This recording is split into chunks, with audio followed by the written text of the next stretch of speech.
Nomor 1.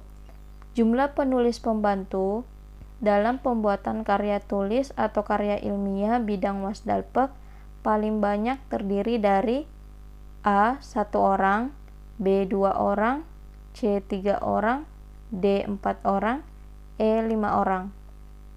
Jawabannya C. 3 orang. Jadi jumlah penulis pembantu dalam pembuatan karya tulis atau karya ilmiah bidang wasdalpek itu paling banyak 3 orang. Jadi jawabannya C. 3 orang. Nomor 2. Tim penilai auditor kepegawaian terdiri dari unsur teknis yang membidangi A. Auditor kepegawaian, B. Analis kepegawaian, C. Wasdalpek, D. ASN, E. PNS. Jawabannya C. Wasdalpek.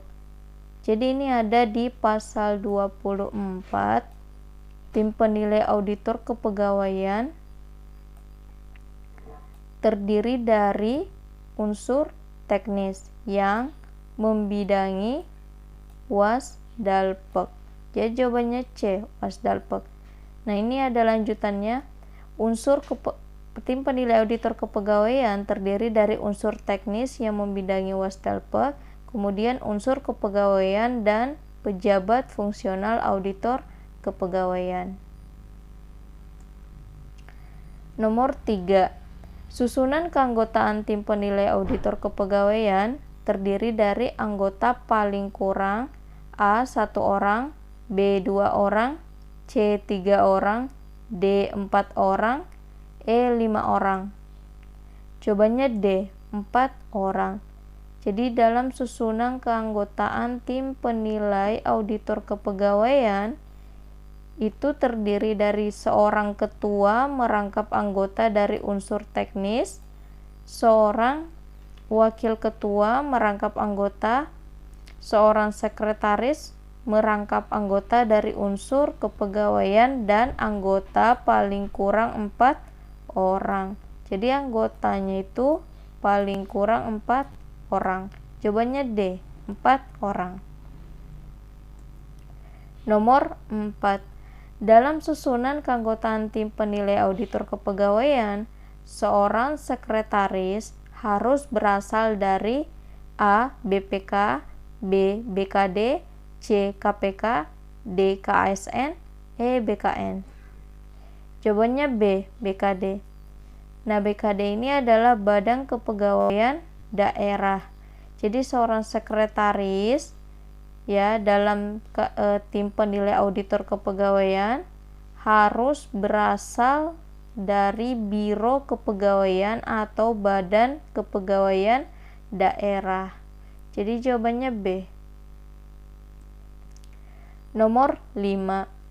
Anggota tim penilai auditor kepegawaian paling kurang 2 orang harus berasal dari A. Analis kepegawaian, B. Wasdalpek, C. Auditor kepegawaian, D. Auditor kepegawaian muda, E. PYB. Jawabannya C. Auditor kepegawaian. Anggota tim penilai auditor kepegawaian paling kurang 2 orang harus berasal dari auditor kepegawaian. Jadi bukan auditor kepegawaian muda ya. Ini tidak disebutkan ini auditor kepegawaian apa, intinya dari auditor kepegawaian.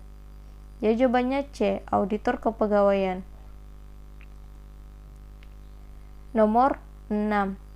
Apabila tim penilai instansi belum terbentuk, maka penilaian dan penetapan angka kredit auditor kepegawaian dapat dimintakan kepada A. Tim penilai auditor kepegawaian, B. Tim penilai PNS, C. PPK, D. Tim penilai deputi, E. PYB. Jawabannya D. Tim penilai deputi. Ini ada di pasal 25. Apabila tim penilai instansi belum terbentuk, maka penilaian dan penetapan angka kredit auditor kepegawaian dapat dimintakan kepada tim penilai deputi. Jadi ini ya, apabila tim penilai instansi belum terbentuk, penilainya itu dapat dimintakan kepada tim penilai deputi. Jadi jawabannya D. Nomor 7. Pembentukan dan susunan keanggotaan tim penilai untuk tim penilai pusat. Ingat ya, ini adalah tim penilai untuk tim penilai pusat ditetapkan oleh A. Deputi, B. Kepala Kantor Regional BKN, C. Kepala BKN, D. Sekretaris Jenderal, E. Bupati. Jawabannya C. Kepala BKN. Jadi dalam pembentukan dan susunan keanggotaan tim penilai untuk tim penilai pusat, ya ini ya, untuk tim penilai pusat ditetapkan oleh kepala BKN.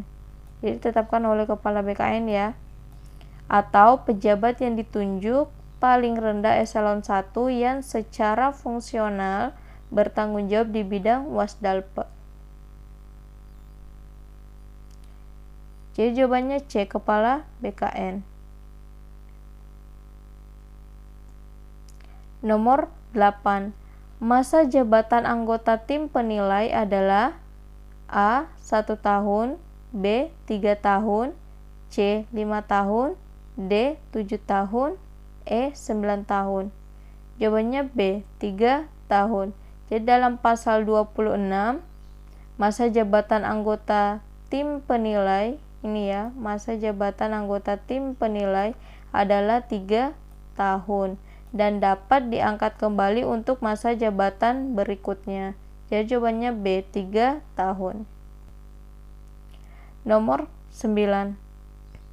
PNS yang telah menjadi anggota tim penilai dalam 2 masa jabatan berturut-turut dapat diangkat kembali setelah melampaui masa tenggang waktu A. 1 masa jabatan, B. 2 masa jabatan, C. 3 masa jabatan, D. 4 masa jabatan, E. 5 masa jabatan.